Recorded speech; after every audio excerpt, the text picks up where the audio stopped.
Bonjour à toutes et tous et bienvenue dans Parlons-en et ce nouveau point sur l'actualité internationale. D'abord en France, l'actualité qui est marquée par les réquisitions dans le procès des assistants parlementaires du Rassemblement national, ex-Front National. C'est une actualité politique très commentée ici en France. Les réquisitions dans le cadre du procès des assistants parlementaires européens du Front National. Jean-Philippe Tanguy qui était l'invité de France 2. La France ou la géopolitique s'est invitée au match de foot qui se tient ici ce soir au Stade de France entre les Bleus et l'équipe nationale israélienne. Match de Ligue des Nations sous très haute tension. Une semaine après les violences d'Amsterdam, la rencontre est placée sous sécurité. On vient d'en parler largement avec mes invités. Cette rencontre devrait se jouer dans un Stade de France rempli au quart. C'est du jamais vu.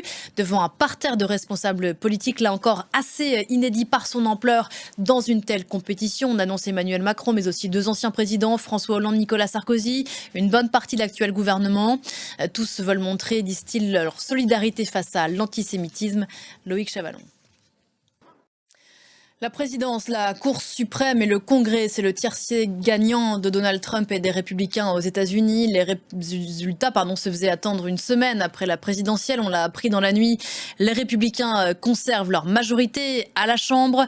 Le camp MAGA, initial du slogan de Donald Trump, Make America Great Again, est donc tout puissant au sein de l'exécutif, du judiciaire et désormais du législatif.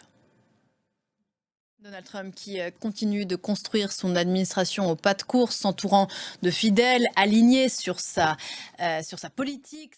En bref, ici en Europe, un peu de répit dans le ciel de Valence. L'alerte rouge vient d'être levée sur la côte est de l'Espagne. Les autorités avaient appelé à la plus grande vigilance.